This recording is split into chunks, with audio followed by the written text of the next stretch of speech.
Okeylah, selamat sejahtera semua. Kita akan sambung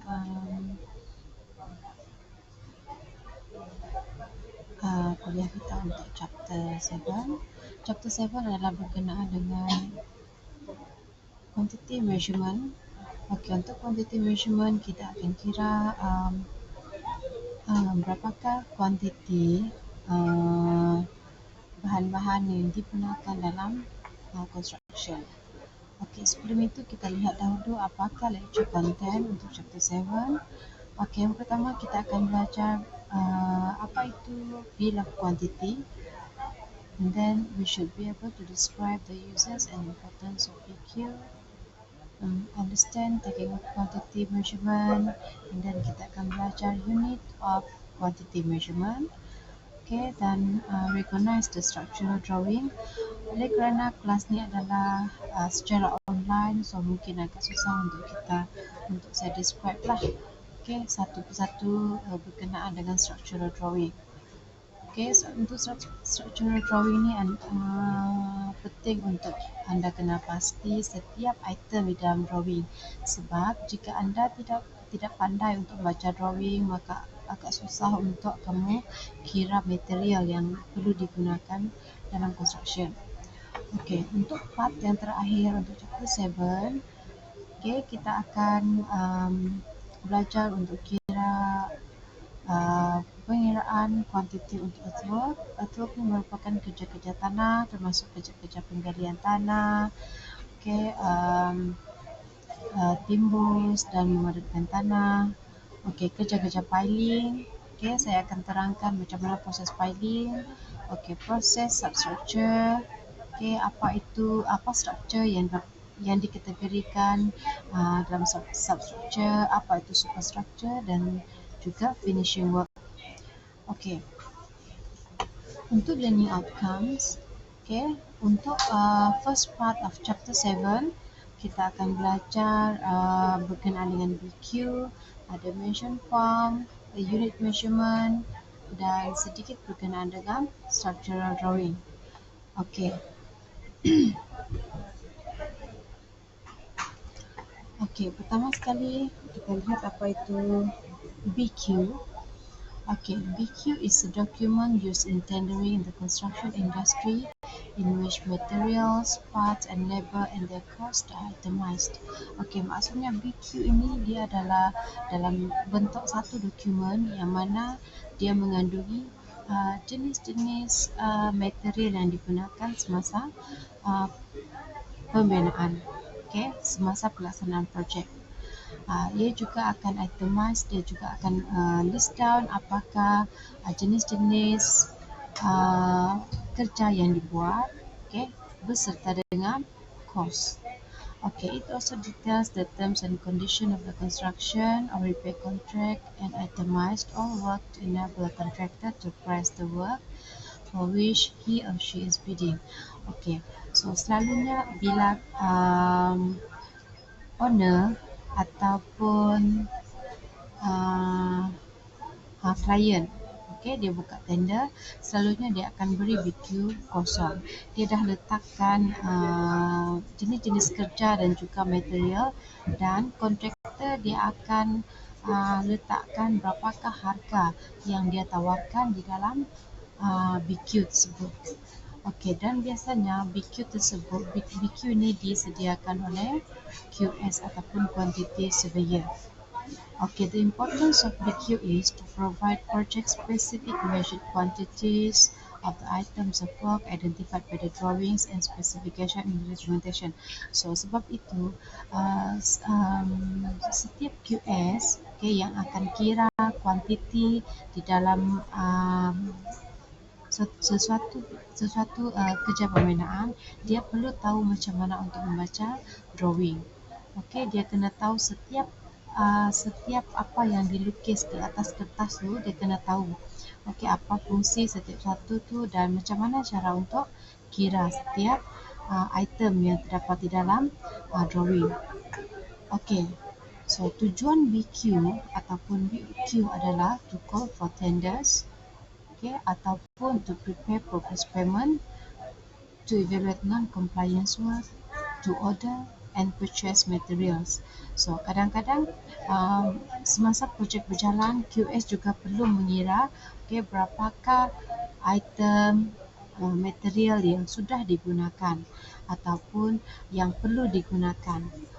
So dia perlukan selalunya QS akan berpandukan kepada BQ yang telah dibuat. Okay.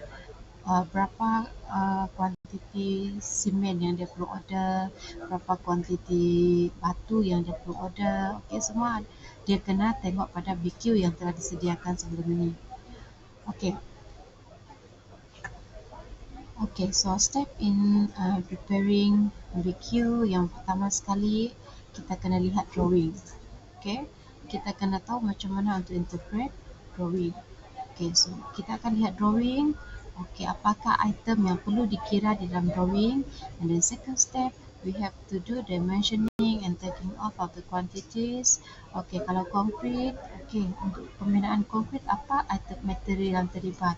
Simen, okay, berapa bag simen kita perlu order. Untuk sand pula, okay, berapa cubic meter kita kena order. Batu pun berapa. Okay. Kalau cat pun kita kena kira berapa liter cat yang perlu digunakan. Okay, itu untuk kerja-kerja finishing nantilah. Okay, dan step yang ketiga adalah grouping of quantities. Okay, kalau concrete, okay, masukkan bahagian concrete. Okay, untuk grouping ni saya akan tunjukkan lah macam mana cara kita groupkan material tersebut. Okay. Yang keempat adalah setelah kita buat grouping untuk setiap kuantitas tersebut, step yang terakhir adalah kita akan estimate cost based on current market price. Okay, ataupun kadang-kala untuk estimating cost ni, kadang-kala QS dia akan bertanya kepada majikan lah, okay, berapakah cost yang dia akan letak. Okay, so ini adalah contoh BQ. Okay, ini adalah contoh BQ yang telah dibuat pada tahun 2013.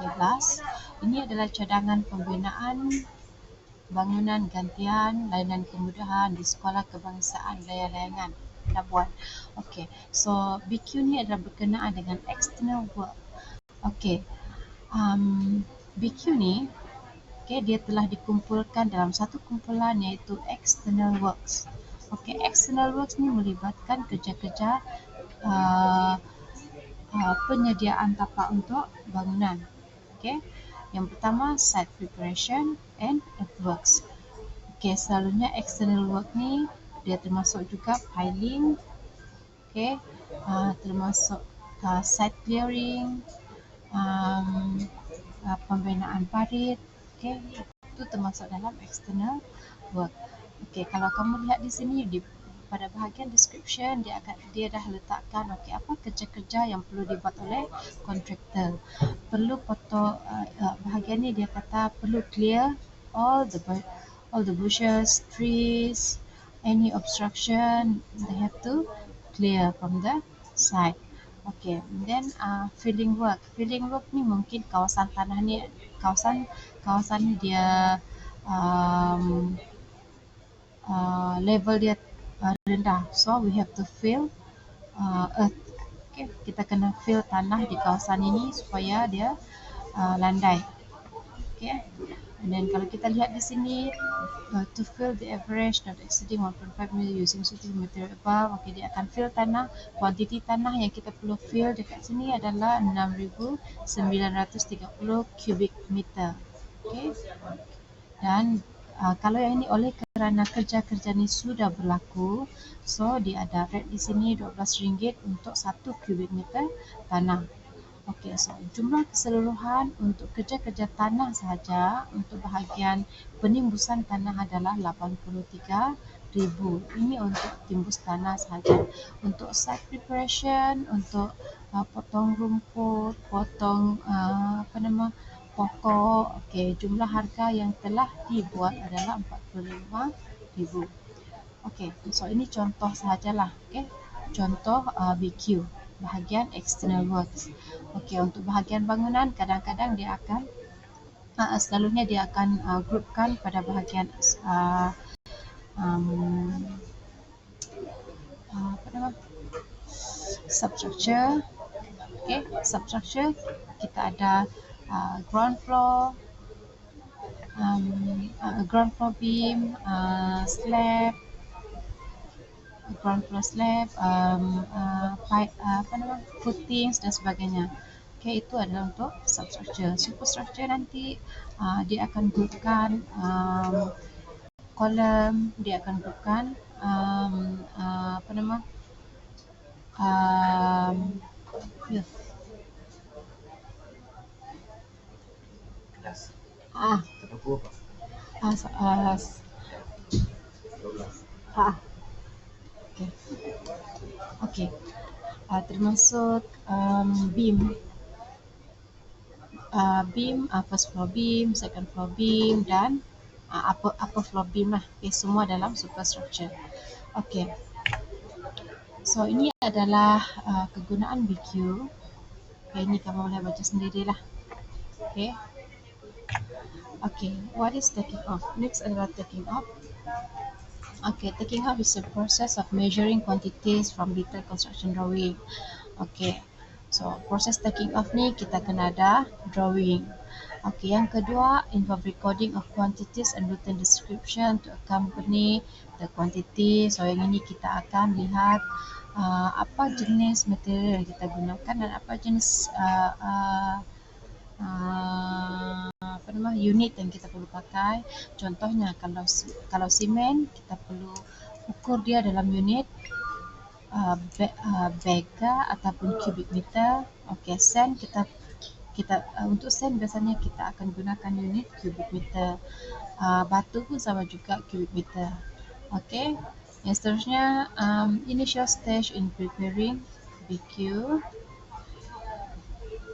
Okay, and then kita akan gunakan satu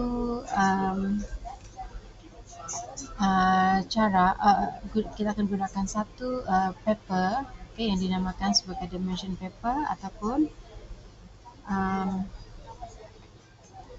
okay, taking off form. Okay, saya akan tunjukkan borang dia nanti. Okay, borang ni yang akan kita gunakan dalam masa untuk pengiraan pengiraan dimension nantilah. Okay. Dan masa final exam juga paper ni akan disediakan. Okay, so kamu tak perlu risau perlu buat garisan itu ini. Okay, tak. Okay, yang ini disediakan masa final.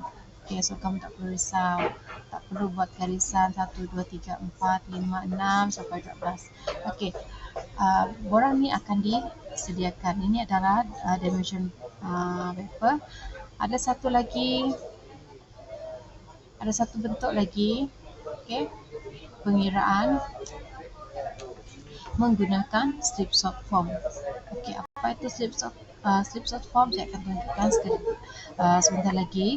Lebih kurang sama juga dengan dimension paper, cuma dimension paper ni dia ada banyak kolom di bahagian atas. Okay, actually tujuan dia sama saja, iaitu untuk mengira kuantiti. Okay. Okay, so ini adalah slipshod form. Okay, kita ada drawing number. Okay, drawing number ni untuk final exam kamu tak payah letak lah. Okay, slip number mungkin kamu perlu letak. Unit, ini yang paling penting sebab markah kita akan kira pada bahagian heading, description, unit and quantity. Semua bahagian ni jangan biarkan kosong.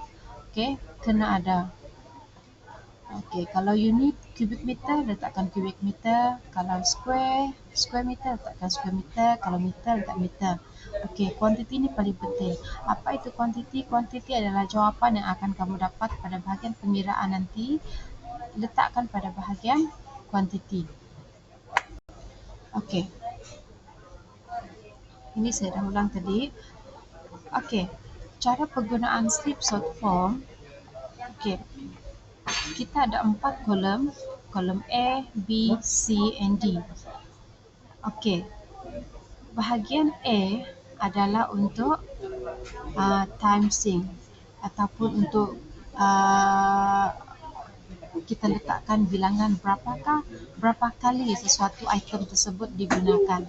Okey, kolom B adalah untuk dimension item.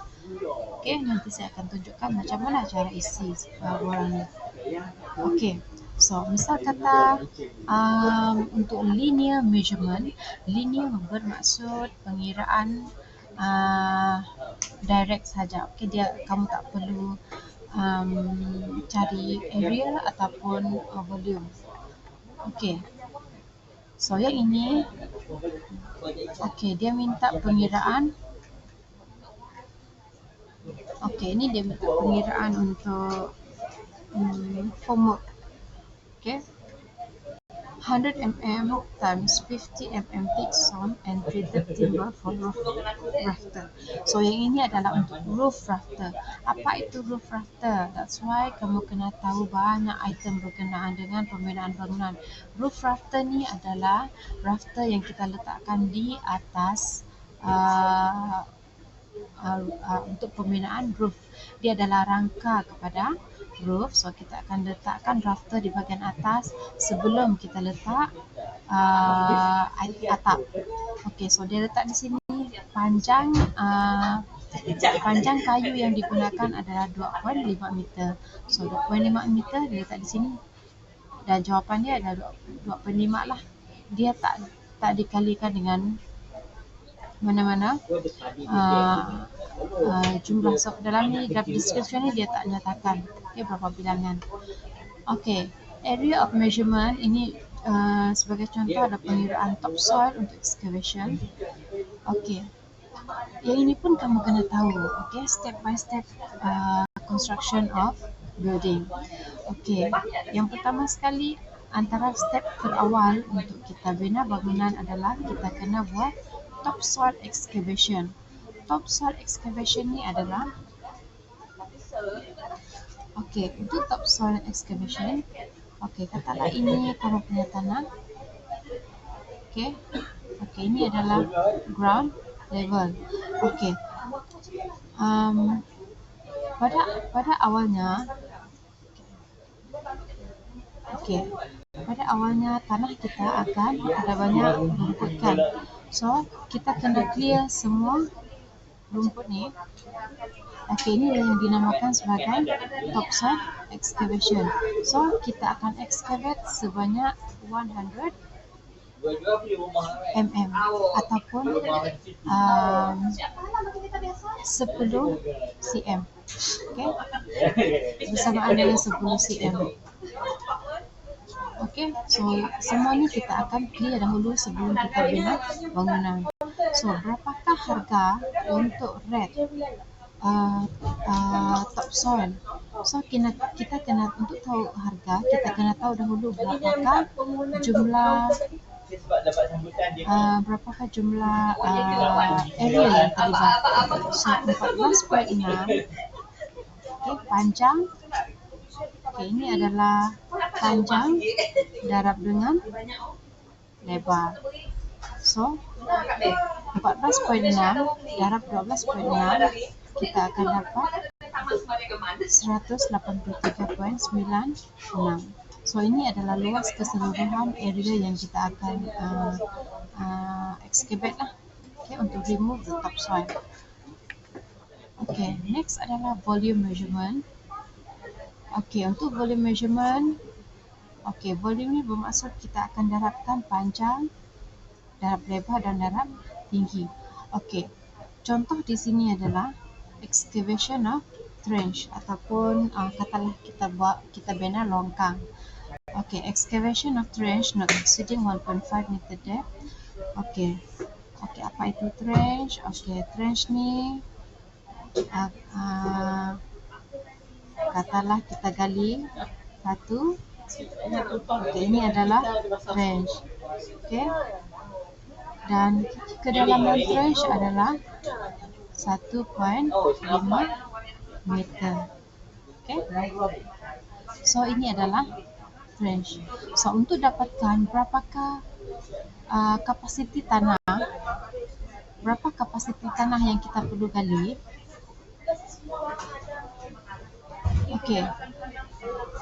So katalah panjang dia adalah 22 meter. Kedalaman, lebar dia adalah 0.7 dan kedalaman adalah 1.3. So since kedalaman longkang, longkang ataupun katalah kita buat pad footing, dia tak lebih daripada 1.3. So darabkan semua ni 22 dan 0.7 darab 1.3. So kita akan dapat 22.07. So ini adalah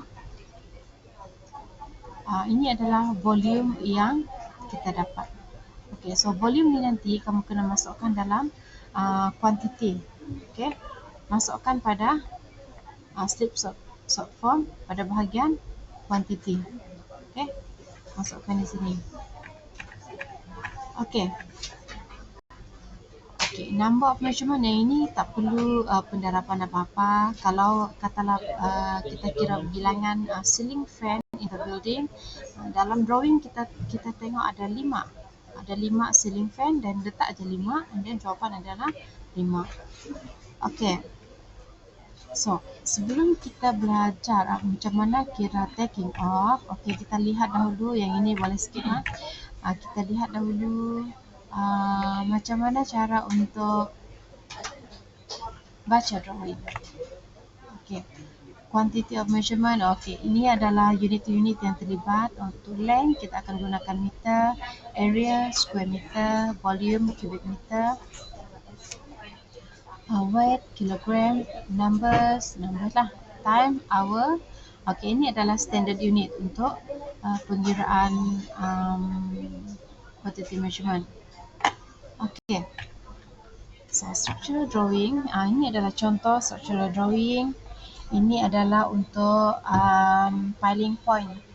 Okey. Ini adalah piling point. Okey, yang bulat-bulat ni, kawasan di mana kita akan letak piling point.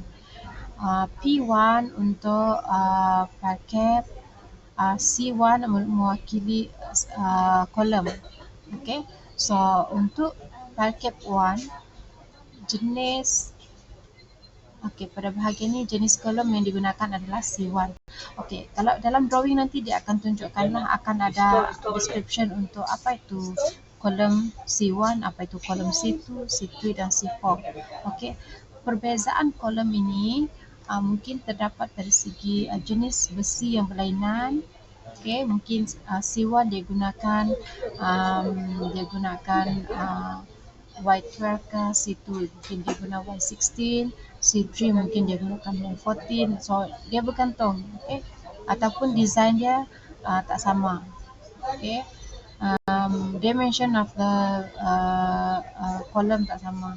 Ada banyak faktor yang menyebabkan kita namakan dia, kita berikan dia nama berlainan C1, C2, C3. Begitu juga dengan P1. Kalau kita lihat di sini jenis pile cap yang digunakan hanya P1, semua P1 kan? P1. Maksudnya hanya ada satu pile cap sahaja yang digunakan, satu jenis saja. Untuk kolom ada C1, C1, C2, C3, C4. Ada 4 jenis kolom.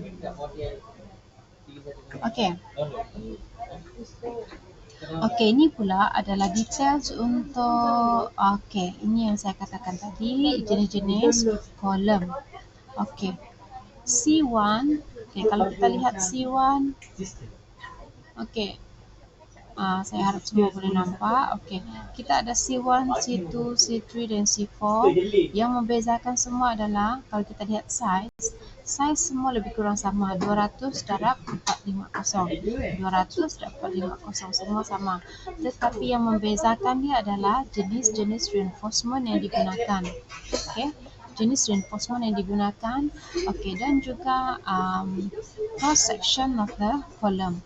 Kalau kita lihat C1 dia hanya ada 4 main bar. Kalau yang ini ada 6 main bar, ini pun ada 6 main bar, tetapi bar yang kecil ni mungkin berlainan. Satu guna Y12, Y16. Okey, satu lagi yang paling penting untuk baca drawing adalah kamu kena tahu apa itu koordinat. Okey, yang ini A, B, C, D, E, F, 1, 2, 3, 4, 5, 6, 7. Okey, katalah P1, C1. P1, C1 dia berada pada koordinat A1. Okay, and then file cap yang kedua dia berada pada kedudukan A2 dan sebagainya. Okey. Satu lagi yang ini tak berapa clear. Okey. Lukisan 4 segi tepat ini adalah cross section of ground beam. Okay, cross section of GBI. GBI maksudnya ground beam number 1. So di mana GBI? GBI mungkin kerana lukisan tidak berapa jelas. GBI dia berada GB1. GB1. Mungkin bahagian ni lah. Tak berapa nampak. GB1. So ini adalah cross section untuk GB1. Kalau kamu lihat ada satu bahagian yang mempunyai cloud.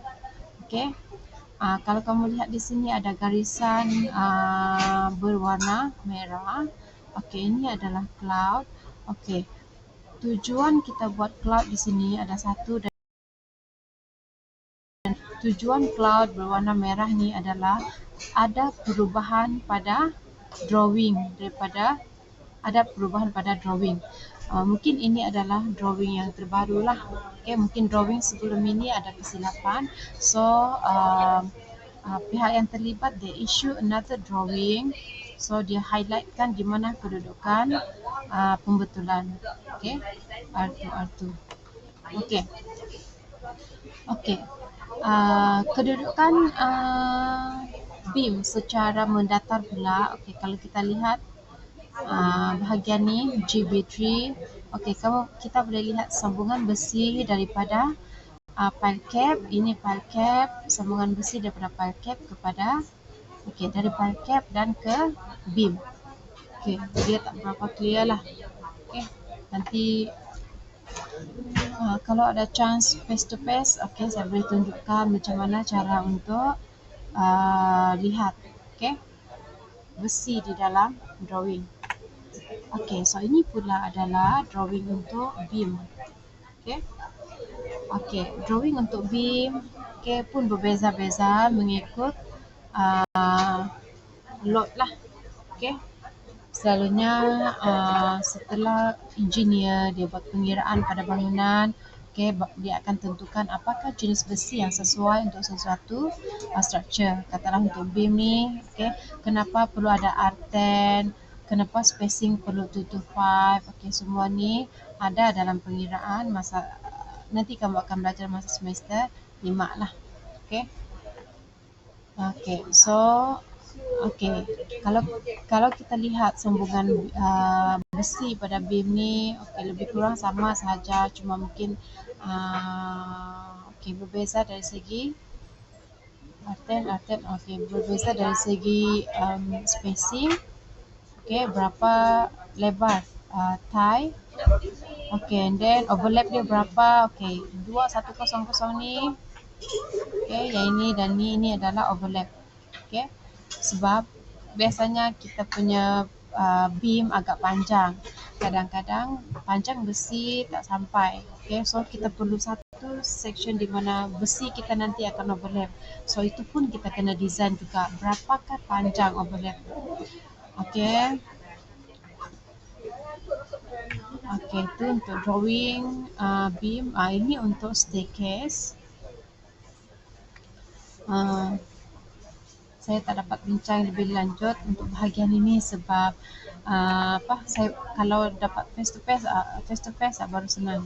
Kalau online agak susah sikit. Yang ini untuk sambungan daripada pad footing. Ini tak ada piling. Dia gunakan pad footing. Sambungan daripada pad footing ke beam dan juga slab. Saya rasa ini kamu dah belajar semester lepas. Bukan belajar lah, pernah tengok semester lepas masa subjek drawing. Okey, ini adalah susunan untuk pad footing. Okey, ini adalah pad footing. Kalau kita lihat ada berapa jenis ni. Ada banyak jenis pad footing yang digunakan. Okey.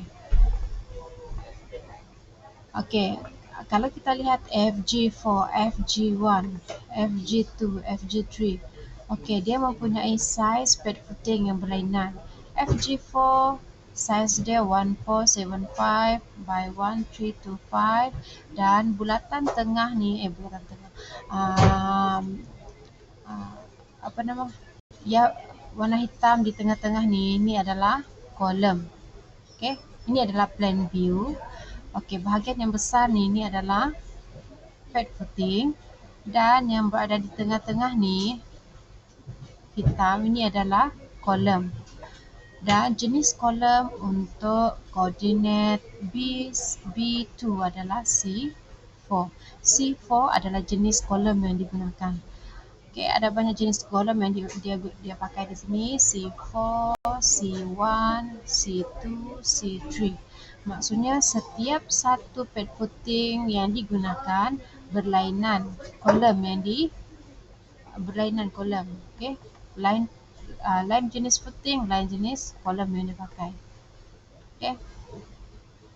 C6, banyak jenis kolom. C6, C7, sampai C9. Okey. C12. Okey, ini adalah untuk footing plan. Okey. Okey, pertama itu berkenaan dengan sedikit berkenaan dengan drawing. Okey. Next adalah saya akan explain macam mana kita buat earthwork. Okey, untuk kerja-kerja tanah bagi pembinaan bangunan. Okey, proses pertama yang kita akan buat dalam pembinaan bangunan adalah kita akan buat kita akan buat site clearance. Okey, sebelum buat site clearance, orang pertama yang akan masuk ke site adalah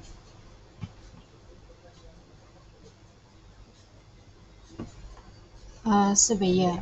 Okey, surveyor perlu masuk ke dalam kawasan site untuk dia lihat berapakah level tanah tersebut. Setiapnya every 1 meter dia akan selalunya dia akan tarik satu dia akan tarik satu tali. Okey, sekeliling kawasan bangunan tersebut di mana kita akan letakkan di mana kita akan construct bangunan. Okey, dan dia akan pacakkan peg dan dia akan kiralah berapakah site level tersebut. Okey, and then selepas itu kita akan buat itu adalah site leveling. Okey, selepas itu kita akan ratakan tanah. Masa inilah kita buat earth excavation. Okey, mana kawasan tanah yang tinggi kita perlu potong, kawasan yang rendah kita akan fill. So itu proses itu kita namakan sebagai cut and fill. Okey, cut and fill kita akan kira untuk next section lah. Okay, and then kita akan buat backfilling, transportation of excavated material. Excavated material ni maksudnya earth lah ataupun tanah. Okay, kita akan remove daripada site jika sekiranya perlu.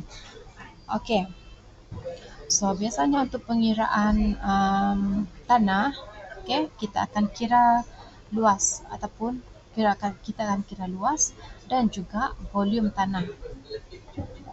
Okay. Okey, selain daripada kerja-kerja earthworks, untuk excavation juga kita perlukan semasa pembinaan foundation. So, semasa construction of foundation kita perlu estimate berapakah kuantiti tanah yang kita akan gali. Okey, sebab setiap kerja-kerja yang dibuat dekat site, semua akan melibatkan duit. Sebab itu kita perlu kira setiap satu secara detail. Okay, unit of measurement is cubic meter. Ini untuk excavation lah. Site clearance dalam unit square meter. Okay. The work involved is, okay, ini untuk site preparation ataupun site clearance. So, saya tunjukkan apa yang dibuat lah masa proses ni. Kita akan clear grass, cutting trees, okay. Ini adalah contoh site preparation ataupun site clearance. Okay. Okay, yang ini adalah, ini contoh yang lain. Okay, yang ini, jika sekiranya kita kira katalah kawasan yang kita nak bina tu, okay, katalah 105 meter dengan 210 meter. Katalah kawasan tanah tersebut dia mempunyai banyak pokok-pokok yang bernilai. So, cara kita kira adalah kita akan kira setiap pokok ni. Okay. U ni bermaksud the girth of trees. Kita akan kira berapakah ukur lilit, berapakah ukur lilit batang pokok tersebut. It's a girth, we call it girth. And then okay, katalah yang ini girth dia 1050, yang ini 850 dan sebagainya lah. Okay, kita akan kira setiap pokok ni. Okay. And then okay, kita masukkan dalam paper untuk kira berapa jumlah jumlah pokok tadi, berapa jumlah yang perlu ditebang. Itu yang itemize bill lah. Okay, selalunya dia buat lamsam sahaja, berapa panjang dan lebar. Okay, then construct bangunan. Ini contoh je lah. Okay, kita lihat. Okay, ini contoh ni adalah untuk kerja-kerja tanah. Katalah panjang tanah adalah 70 meter dan bentuk tanah yang terlibat adalah bentuk trapezium. Okay, di atas 50 meter, bahagian bawah 25 meter, and then ada panjang dari sini ke sini ni 40. Okay, 45 meter ni adalah panjang bushes. Ni dia dah ada girth 800, ini pun sama juga 80. Okay, so cara pengiraan. Okay, ada dua alternatif yang kita akan gunakan untuk site clearance. Yang pertama, kita akan kira detail setiap pokok. Alternatif yang kedua adalah kita kira panjang dan lebar site. Okay, so average length of site ini kita kira keluasan site. Okay, 50 meter, apa itu 50 yang ini tadi. Okay. Okay, 50 tambah dengan 25. Okay, 25 itu apa? Ini ada 25. Okay, so kita akan dapat 75. Okay, kemudian 75 ini bahagi dengan 2. Okay, ini adalah simbol untuk bahagi. Okay, dalam terms QS agak lain sedikit. Ini bukan tutup kurungan, ini adalah bahagi. So, 75 bahagi 2, kita dapat 37.5. Okay, so clearing site of undergrowth, bushes, scrub, and grubbing up their roots. Okay, ini 37.5 darab. Ini cara pengiraan trapezium.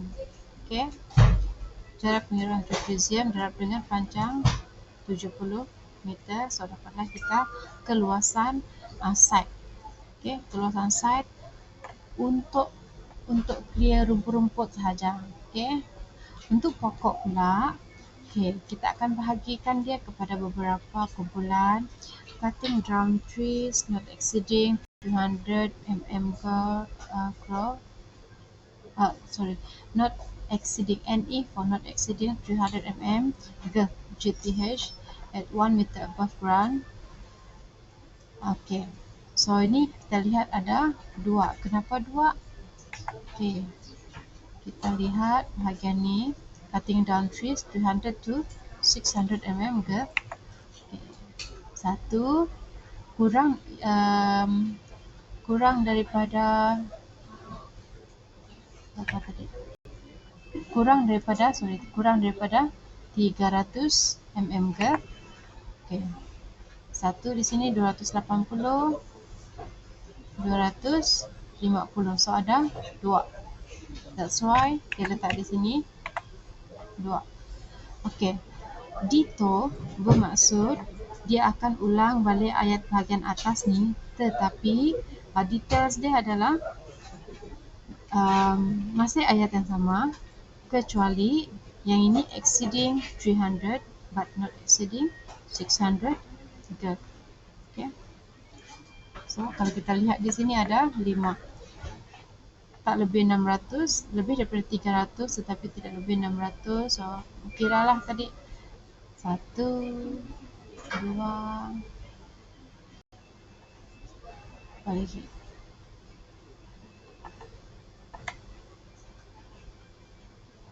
Okey. Dia letak 5 kan. 3, 1.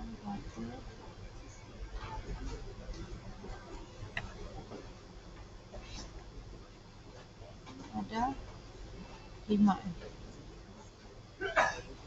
Okey. So yang ini ada 5 exceeding. Ini ada 2, sorry. 2. Yang 5 tadi adalah exceeding 300. Ni dia sekalikan 300 until below 300 and below 600. That's why dia 5. Okey. Okey, alternatif yang kedua, yang ini paling senang, kita just kira berapakah luas trapezium. Okey. Ini paling senang. Dia just kira trapezium. Okey. So di sini 50, ini 25 dan 70. Ini 70. Okey. So yang ini kamu boleh kira terus. 1/2 darab dengan 50 tambah 25 bagi 2 darab dengan 70. So dapatlah jawapan untuk trapezium. Okey, so itu adalah luas keseluruhan untuk area outside. Okey. Okey, yang ini circuit creation, cutting down trees. Okey, setiap kali kita dah buat, katalah ini adalah taking office yang kita buat. Okey, kalau dah buat site clearance, kita akan tick macam ni. Selepas yang ini dah settle, tick lagi dan seterusnya lah. Okey. Okey, untuk cut and fill, saya akan tunjukkan pengiraan esok. Okay, so itu sahaja untuk hari ini. Jumpa esok.